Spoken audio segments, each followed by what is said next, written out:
Today's episode is part of our Imported Beers series. Today's beer is Weihenstephaner Hefe Weissbier from Bavaria in Germany.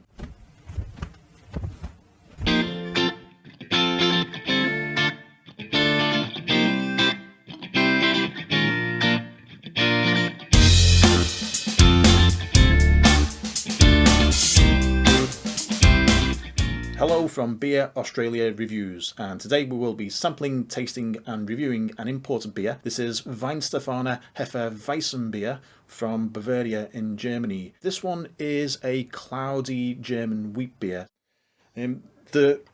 A few different types of beers which have sediment in them, and some of them you have to pour clear and some of them you have to pour cloudy. So the classic one that you have to pour cloudy is a German wheat beer of this kind, but you also get some Belgian wheat beers such as Hoegaarden. These days there are more and more cloudy beers on the market, so I'm thinking here like a New England IPA is always a cloudy beer. But a lot of the beers with sediment in from Belgium and England, so an English ale or a Belgian ale such as Duvel is the most obvious one. When you pour them, they have to be poured clear.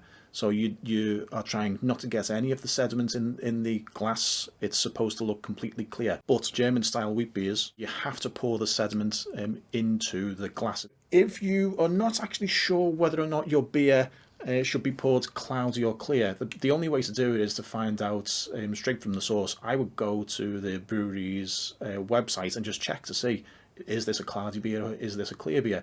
Because these days it's not as easy to know. 20 years ago, if it was a wheat beer, it was cloudy, you poured the sediment in. If it was any other sort of a beer, it was supposed to be poured clear. But these days, with a lot of cloudy craft beers around the place, I wouldn't know which one to recommend until I actually looked it up. Obvious though with a German wheat beer. If you actually go to Germany and go into a bar and order a wheat beer, what they do is they have a tray on the counter and they roll the bottle in the tray backwards and forwards a few times to release some of the sediment which is in the bottom of the bottle.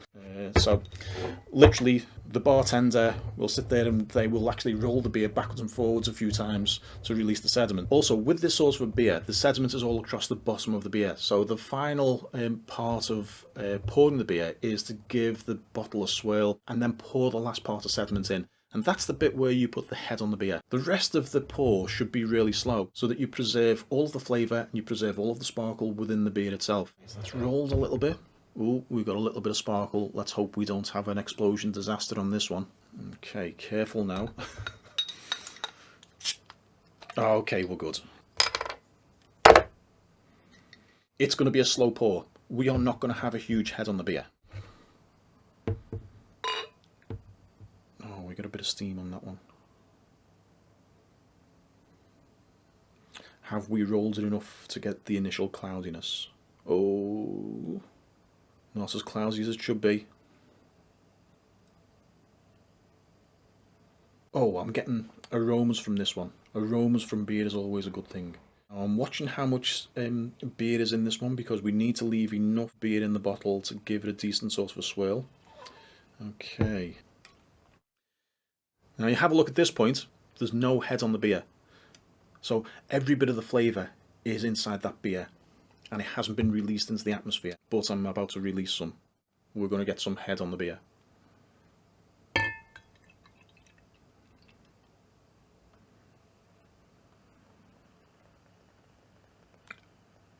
And there goes the cloudiness as well. And that is a perfectly poured beer. Doesn't look great on camera, but it tastes better. I'm getting aromas from this one already. Oh, and there's lots of cloudiness in this one. Yep, did we get all of the sediment out of this one? Yeah, looks like we did. Now the sediment is actually the yeast in the bottom of the bottle. So the yeast adds a lot to the flavour in this one. So it has... or it should have like a bready notes on this one, a little bit like freshly baked bread at times. Yeah, if you've ever made bread yourself, handmade it, you've got all the ingredients together, you've kneaded it, you've added the yeast in, the usual sort of bread make, then this has a similar sort of aroma, and it's the freshness of the yeast. It's It's a little bit like having an expensive champagne.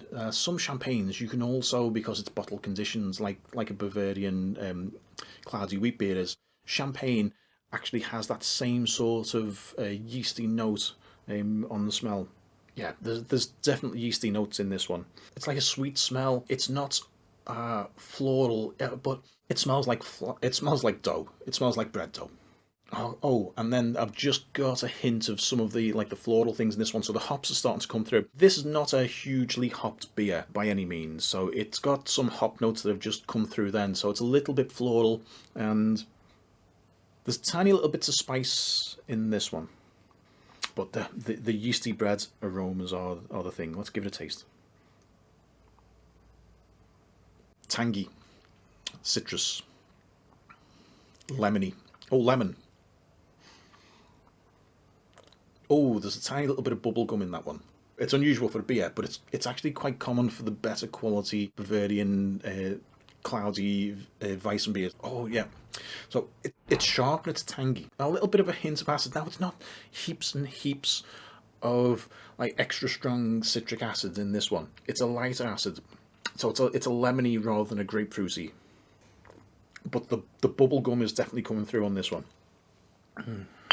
Some bottle conditioned beers, especially like an English ale and some of the Belgian ales, they should be poured clear. So the classic example of this one is Duvel. Duvel is pretty ubiquitous. You can get it across most of the planet. When you pour out the Duvel, it has the same amount of sediment in it as a Bavarian wheat beer does, but you have to be careful.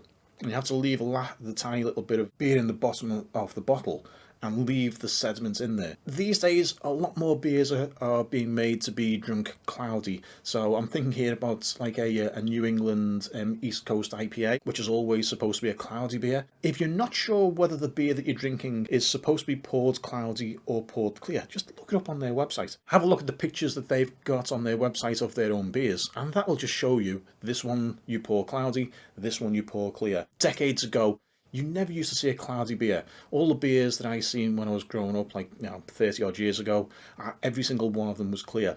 And the very first time I came across a cloudy beer of this kind was the original Hoegaarden that came from Belgium at the end of the 80s, early 90s in the UK. Before it started being mass produced as well. Now that was an intensely cloudy beer. The Hoegaarden in them days, when you poured it into your glass, you could actually see the chunks of sediments floating up and down in the glass. I think that the marketing people got hold of that one and just stripped out a lot of the sediments because people were not used to it. But I'm hoping at some point that they start to produce the Hoegaarden with the same amount of sediments in as they used to back in the 80s, before it became a big commercial product. This style of a beer, though, your Bavarian wheat beer, it never used to have as much sediment in as the Belgian style wheat beer. But you do the same thing with the Belgian one, with the Hoegaarden. Pour it slow, you give it a swirl at the end, and then you pour the sediment in. It looks the same, although I find that the Bavarian beers tend to be a little more golden in colour, and the Belgian beers tend to be a bit more lighter, like a lemon, sort of a pale lemon type of a colour. Now let's give this one, it's had a little bit of time to settle. Let's give it another go.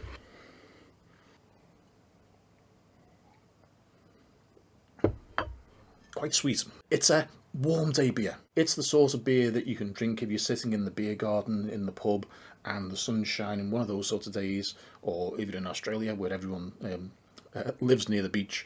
One of those days when you've been to the beach and you come home and you want a cold one. Hopefully you've got one of these in the fridge and you can swig it back. It's one of those sorts of beers. A lot of your Australian mainstream brands, there's not a lot of character in them. It's just wet. You swig it, it's gone. Might have been a beer, might have been water. This sort of beer though, a high quality Bavarian wheat beer, it has just more layers. It's not heavy in acids. There's a little bit of lemon citrus in this one. Still a little bit of business coming through. Let's see what else we can get. Now, some of the Bavarian wheat beers have more of a banana bread sort of a flavour, although this one, I'm not getting sort of like a toffee flavour coming through on this one either. Hint of bubblegum. It's not the most bubblegum flavoured Bavarian wheat beer I've ever tried, but it's there, so it's an interesting side note to the flavour. So the overall flavour on this one is a sweetness. It's like a yeasty sweetness. We've got a little bit of citric. We've got different layers of flavour. It's not an overwhelming flavour, so it's a lighter style beer, like I say, for a warm day at the beach. This beer has like a moderate level of bitterness, so it's relatively light. So it has, the bitter itself is quite a dark bitter, but it's not an overwhelming bitter. So it has enough to make it balanced without it overwhelming. So I think that's the main thing to take away from this particular beer. It has several different layers. It has multiple flavours in there. We've got some yeasty notes, we've got some citrus and lemon, there's a bit of bubblegum, there's tiny bits of spice, there's a light bitterness without it being overwhelming, there's a sweetness as well. This is a beer that I drink quite regularly. You can't always go and have an Australian craft beer. You need to try other things, because the Australian craft beers tend to all be like a bright, hit you in the face sort of flavour. This one's more subtle. This one's more of a background sort of a flavour that grows on you. But it's clean, it's tasty, and it's easy to drink. And if you've never tried a German wheat beer before, it's a really good one to start with. As an alternative to one of the Australian mainstream beers, this one is just levels above, and it can be drunk in similar circumstances. So one of these times when you just want a cold beer, it's a warm day, swig one back. This beer will actually do it. Weihenstephaner Hefe Weissbier, German style wheat beer. Thanks for watching.